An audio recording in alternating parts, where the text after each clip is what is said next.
Hello guys, welcome to my YouTube channel make maths easy.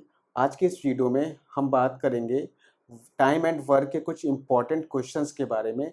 जैसा कि आपको पता है, मैं ऑलरेडी 4 से 5 पार्ट अपने यूट्यूब चैनल पे मैं डाल चुका हूँ टाइम एंड वर्क के। अगर आप उन पार्ट को देख लेते हो, तभी जो पार्ट आपको मैं बता रहा हूँ यहाँ पे आज समझाने वाला हूँ वर्क एंड वेजेस के बारे में, वो आपको तभी समझ में आएगा जब आप वो पार्ट जाके देखेंगे। तो आज के मैं इस वीडियो में बताने वाला हूँ कि वर्क एंड वेजेस के क्वेश्चन आप किस तरीके से सॉल्व करोगे, क्योंकि 1 से 2 क्वेश्चन एग्जाम में वर्क एंड वेजेस से बन जाता है। So let's back in the video. देखिए, पहला क्वेश्चन आपको दिख रहा है। ये जो क्वेश्चन मैं आपको करवा रहा हूँ वो कार्य और मजदूरी पर आधारित प्रश्न है, और इस टाइप के क्वेश्चन आपके एग्जाम में कई बार पूछे भी जाते हैं। तो यहाँ पर देखो, ए बी सी किसी काम को 18 दिन, 24 दिन, 36 दिन में करते हैं। अगर वे इस काम को एक साथ करते हैं तो उन्हें 1,35,000 की धनराशि प्राप्त होती है। तो धनराशि में बी का हिस्सा क्या होगा? एक चीज ध्यान रखना कि जो जितना काम करेगा जितना ज्यादा काम करेगा, ठीक है, जिसकी क्षमता जितनी ज्यादा होगी काम करने की, उसको उतने ही ज्यादा रुपए मिलेंगे। ये कंसेप्ट होता है, क्योंकि जो क्षमता के अनुसार ही आपको वेतन दिया जाता है। आपके अंदर जितनी ज्यादा क्षमता होगी उसी के अनुसार आपको वेतन दिया जाएगा। ज्यादा काम कर रहे हो तो इसका मतलब आपकी क्षमता ज्यादा है, तो आपको पैसे ज्यादा मिलेंगे। कम काम कर रहे हो तो आपकी क्षमता कम है, तो आपको पैसे कम मिलेंगे। तो कहने का मतलब यह है, इसमें कुछ नहीं करना है आपको। जो आपकी क्षमताएं होती हैं उनका रेशो निकालना है सीधे सीधे। तो आप ये देखो, ए किसी काम को कर रहा है 18 दिन में, बी कर रहा है 24 दिन में, और सी कर रहा है उसी काम को 36 दिन में। ठीक है, ये चीज हो गई। अब यहाँ पर देखो, हम यहाँ पर टोटल काम मानेंगे। टोटल काम क्या मानते हैं? इन तीनों का जो एलसीएम होता है, एलसीएम इन तीनों का होगा 72। 72 एलसीएम आ गया, ये हमारा हो गया टोटल काम, टोटल वर्क हो गया। ठीक है, अब इससे जब भाग दोगे 72 को तो क्षमता निकल के आती है। ये मैं बता चुका हूँ सारे कंसेप्ट पहले वाले वीडियो में। तो भाग दोगे तो यहाँ पे आएगा 4, यहाँ आएगा 3 और यहाँ आएगा 2।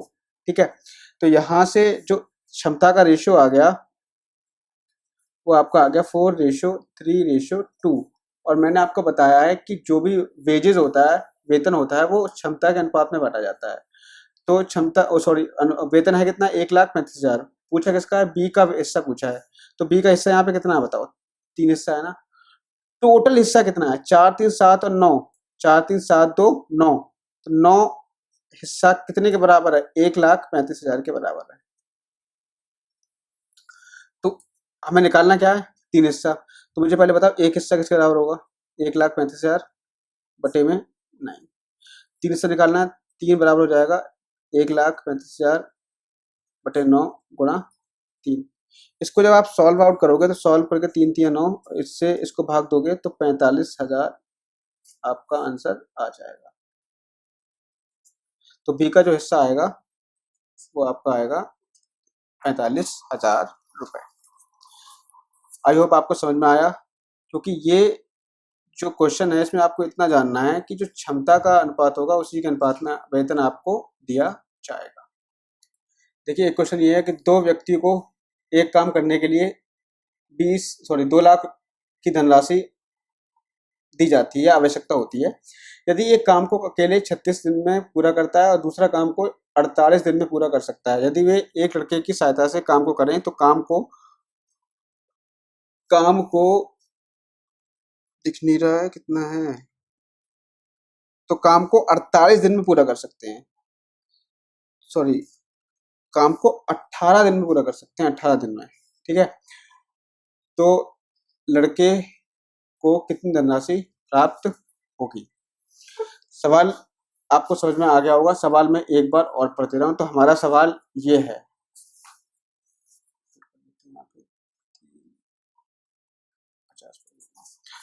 तो हमारा दूसरा सवाल यह है कि दो व्यक्ति को एक काम करने के लिए 2 लाख रुपए की आवश्यकता होती है। यदि एक काम को अकेले 36 दिन में पूरा करता है, दूसरा काम को 48 दिन में पूरा करता है।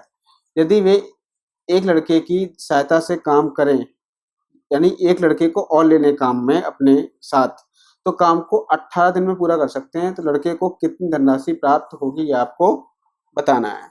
तो आप मुझे ये बताओ कि ए अगर काम करेगा तो काम को 36 दिन में पूरा कर लेगा, बी अगर काम करेगा तो काम को 48 दिन में पूरा कर लेगा। अगर ये दोनों लोग, एक तीसरा लड़का सी आ गया मान लो, उसकी सतह से काम करे तो काम 18 दिन में पूरा हो जाता है, ये सवाल कह रहा है। तो टोटल काम क्या मानते हैं, इन तीनों का एलसीएम, तीनों का एलसीएम आएगा 144। यहाँ से क्षमता का रेशियो आ जाएगा, इससे इसको भाग दोगे तो ऊपर आएगा 4, यहाँ पे 3 और ये 8। इसको बार बार नहीं समझाऊंगा, ये आपने समझ में आ जाओ कहाँ से आया है। अब यहाँ पे देखो A ratio B ratio A plus B plus C, इन तीनों का रेशियो कितना आया, 4 रेशियो 3 रेशियो 8 आया है। ठीक है, 8 आया, ये हो गई। देखो जो भी भाग देने के बाद जो भी चीजें निकल के आती है वो इसकी क्षमता होती है। तो ए की क्षमता है 4, बी की क्षमता है 3 और तीनों की क्षमता है 8। मतलब क्षमता का मतलब ये होगा एक दिन में ए कितना काम कर लेता है, 4 काम कर लेता है, बी कितना काम कर लेता है, एक दिन में 3 काम कर लेता है, और तीनों मिलकर एक दिन में कितना काम कर लेते हैं, 8 काम कर लेते हैं। तो आप यहाँ पे देखो ए की क्षमता हो गई 4, बी की 3 और ए प्लस बी प्लस सी की कितनी हो गई, 8 हो गई। अब हमें निकालनी किसकी है, हमें सी की निकालनी है। तो आप देखो ए रेशियो ए की वैल्यू कितनी होगी, यहाँ पे ए की वैल्यू होगी 4, होगी नहीं होगी, बी की वैल्यू कितनी होगी 3 और इन तीनों की वैल्यू कितनी होगी, निकाले तो होगी 8। अब देखो ए प्लस बी की वैल्यू कितनी है, 4 और 3 7। ठीक है, तो यहाँ रख दोगे 7 प्लस सी बराबर 8। यहाँ से सी की वैल्यू आ जाएगी 1। ठीक है, अब देखो टोटल वैल्यू कितनी थी, टोटल वैल्यू हमारी कितनी थी 8, सॉरी टोटल वैल्यू हमारी है ए रेशो बी रेशो सी, यहाँ से निकल के आ जाएगा 4 रेशो 3 रेशो 1। तो 4 3 7 और 1 8, 8 हमारी है टोटल वैल्यू। तो यहाँ पे कितनी धनराशि है, धनराशि यहाँ पे कितनी है, 2 लाख धनराशि यहाँ पर है, ये देखिए ये रहा। तो ये 2 लाख धनराशि यहाँ पर है, तो इसको कितने बांटोगे, यहाँ कितना टोटल है 4 3 7 और 1 8, 8 बराबर हो जाएगा 2 लाख, एक बराबर हो जाएगा 2 लाख बटे में 8।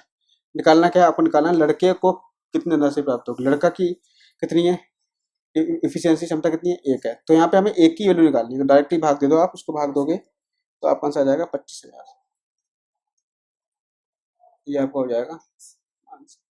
ठीक है, अगला सवाल क्या कह रहा है, अगला सवाल कह रहा है कि एबीसी एक काम को करने के लिए 57,500 की धनराशि प्राप्त होती है एबीसी को। एबीसी को किसी काम को करने के लिए कितनी धनराशि प्राप्त होती है, 57,500 की धनराशि प्राप्त होती है। ए और बी एक साथ काम का 17/23 भाग, जबकि बी और सी एक साथ काम का 15/23 भाग करते हैं, तो बी को कितनी धनराशि प्राप्त होगी। देखो ए बी सी एक काम को करने के लिए 57,500 की धनराशि प्राप्त होती है और ए और बी को एक साथ काम का 17/23 भाग कर लेते हैं। तो आप देखो ए प्लस बी किसी काम का 17/23 भाग कर लेते हैं, ठीक है, और बी प्लस सी किसी काम का 15/23 भाग कर लेते हैं। तो बी को कितनी धनराशि प्राप्त होगी। अब देखो यहाँ पर हम क्या करेंगे, यहाँ पर एक चीज देखिए, दोनों का जो डिनोमिनेटर है वो दोनों का सेम होना चाहिए। क्यों, क्योंकि जो नीचे वाला जो भाग है वो हमारा दिखा रहा है टोटल काम। ठीक है, तो देखो ए प्लस बी किसी काम का 17/23 भाग कर लेते हैं, मतलब 23 भाग टोटल है, 23 टोटल काम है, उसमें से 17 काम वो कर ले रहे हैं। तो तीनों का जो टोटल काम है वो कितना है, वो है 23 काम, और ए प्लस बी 23 काम में से कितना काम कर रहे हैं, 17 काम कर रहे हैं। बी प्लस सी कितना कर रहे हैं, बी प्लस सी 15 काम कर रहे हैं। एक चीज ध्यान रखनी है आपको कि ये जो है नीचे जो यहाँ भी 23 है, यहाँ पे भी 23 होना चाहिए। अगर 23 नहीं है तो हम उसको सेम करेंगे। ठीक है, फिलहाल यहाँ पे क्वेश्चन में आपका 23 बराबर है, तो यहाँ पे जो टोटल काम है वो 23 हो गया। 23 में से ए प्लस बी 17 काम कर ले रहे हैं, ए प्लस 17 काम कर रहे हैं, बी प्लस सी 23 में से कितना काम कर रहे हैं, 15 काम कर रहे हैं। अब आप यहाँ से देखो, आप यहाँ पे तीनों की अलग अलग वैल्यू निकाल लो। आप पहले निकालोगे यहाँ से ए प्लस बी की वैल्यू इसमें पुट करोगे, इक्वेशन फर्स्ट में ए प्लस बी की वैल्यू पुट करोगे, कितनी है 17 है, तो यहाँ से सी की वैल्यू निकाल लो, कितनी आ जाएगी, 23 में 17 घटा दो, 13 में 17 गए 6 आ जाएगा यहाँ पे। ठीक है, और ऐसे ही अगर आप ए की वैल्यू निकालोगे तो बी प्लस सी की वैल्यू पुट कर दो, तो ए की वैल्यू कितनी आ जाएगी, आपकी आ जाएगी 8। ठीक है, ए की वैल्यू कितनी आ गई, 8 आ गई। ठीक है, अब ए की वैल्यू 8 आ गई, अब बी की वैल्यू निकालो यहाँ से। बी की वैल्यू निकालने के लिए आप क्या करोगे, ए की वैल्यू है 8 और सी की वैल्यू है 6, 8 से 14, 23 में से जब 14 घटाओगे, ठीक है, 23 में से जब 14 घटाओगे तो कितना आ जाएगा, 9 आ जाएगा। तो बी की वैल्यू कितनी आ गई, 9। तो यहाँ से निकालोगे ए रेशो बी रेशो सी कितना जाएगा, आपका ए आ गया 8, बी आ गया 9, सी आ गया आपका 6। ठीक है, तो ये आपके आ गई रेशो की वैल्यूज। अब आप क्या करोगे, यहाँ पर देखो कि ए बी सी काम करने के लिए कितने रुपए ले रहे हैं, 57,500 रुपये ले रहे हैं। ठीक है, तो यहाँ पे ये हो गई टोटल वैल्यू, और यहाँ पे हमारी कितनी टोटल वैल्यू है, 8 9 17 6 23 बराबर हो गया 57,500 के। तो पूछा कि बी को कितनी प्राप्त होगी, बी हमारा कितना है 9 है, तो 9 बराबर हो जाएगा 57,500 बटे 23 गुणा 9। ठीक है, इसको काट दोगे, डिवाइड करोगे तो आपका आ जाएगा 23 से काटोगे, 23 इसको काटोगे तो ऊपर आएगा 2500, 2500 के 9 से गुणा करोगे तो आपका आ जाएगा 22,500 रुपये आपका आंसर आ जाएगा यहाँ से। ठीक है, तो ये इस तरीके से आपको क्वेश्चन करना है। क्वेश्चन मैं स्क्रीन पर लगा दूंगा, आप क्वेश्चन स्क्रीन पर देख लेना। ठीक है, अगला क्वेश्चन हम, एक क्वेश्चन इस टाइप का और बचा है, उस टाइप का क्वेश्चन हम और कर लेते हैं। अगला क्वेश्चन आपको स्क्रीन पर दिख रहा होगा, ए और बी किसी काम को एक साथ, ए और बी एक साथ एक काम का 7/12 भाग करते हैं। ए और बी एक साथ एक काम का 7/12 भाग करते हैं। बी और सी एक साथ काम का 5/8 भाग करते हैं। यदि वे काम को एक साथ करते हैं तो उन्हें 12,000 रुपये धनराशि प्राप्त होती है। तो बताइए इसमें बी का हिस्सा क्या है। अब आप देखो, यहाँ पर नीचे यहाँ 12 है, यहाँ पर 8 है, लेकिन टोटल काम हमेशा सेम होना चाहिए। तो आप देखो इन दोनों को आप क्या करोगे, बराबर करोगे। तो 12 8 का निकालोगे एलसीएम, कितना आएगा 24 आएगा। तो जब आप 24 बनाओगे इधर को, तो 7/12 को क्या करोगे, नीचे 2 से गुणा, ऊपर 2 से गुणा, तो ये हो जाएगा 7 दूनी 14/24। इसको 24 बनाओगे तो क्या करोगे, 5 की 3 से ऊपर गुणा, 3 से नीचे गुणा, तो 5 से 15/24। तो यहाँ पर टोटल वर्क जो हमारा आ गया वो आ गया 24, मतलब तीनों जो मिलके कर रहे हैं वो 24 कर रहे हैं। और ए प्लस बी कितना कर रहा है, इसमें से 24 में से 14 कर रहा है। बी प्लस सी कितना कर रहा है, 24 में से 15 कर रहा है। तो आप यहाँ से ए प्लस बी की वैल्यू पुट करके इसमें सी की वैल्यू निकाल सकते हो, कितनी आ जाएगी 10, और बी प्लस सी की वैल्यू इसमें पुट करके ए की वैल्यू निकाल सकते हो, कितनी आ जाएगी 24 में से 15 गए 9। ठीक है, अब ऐसे ही क्या करोगे, ए की वैल्यू आ गई, सी की वैल्यू आ गई, बी की वैल्यू इसमें निकाल सकते हो। एक सी की वैल्यू है 10, ए की वैल्यू है 9, 10 9 19, और 24 में से 19 गए, तो यहाँ से बी की वैल्यू आ जाएगी 5। ठीक है, तो ए बी सी का जो रेशियो आ गया 9:5:10 आ गया। ठीक है, तो यहाँ पर अब आप देखो टोटल धनराशि कितनी है, 12,000 रुपये। यहाँ कितना बनना है, 10 5 15, 15 9 24, 24 बराबर 12,000 रुपये। पूछ रहा है कि बी का हिस्सा कितना होगा, बी का हिस्सा यहाँ कितना है 5 है, तो 5 की वैल्यू हमें निकालनी है, 12,000 बटे 24 गुणा 5, 24 पंजे होते हैं 120, 5 पंजे 25, यहाँ से आ जाएगा 2500। ठीक है, 2500 रुपये यहाँ पे आ जाएगा। सॉरी, यहाँ पर ये 1,20,000 रुपये धनराशि दी है, तो 1,20,000 धनराशि का मतलब होगा यहाँ आएगा 5,000, तो यहाँ आ जाएगा 2.5 लाख रुपये। ठीक है, तो 2.5 लाख रुपये आपका आंसर हो जाएगा। तो यहाँ पर आपका जो टाइम एंड वर्क का चैप्टर है वो खत्म होता है। और यदि आपको किसी भी सवाल में समस्या होती है तो आप मुझे कमेंट में बता सकते हैं, मैं उस समस्या का समाधान करने का पूरा प्रयास करूंगा। और अगले वीडियो से में भी हम सीखेंगे कि किसी भी संख्या के इकाई का अंक कैसे ज्ञात करें। मिलते हैं नेक्स्ट वीडियो में। Thank you, have a nice day.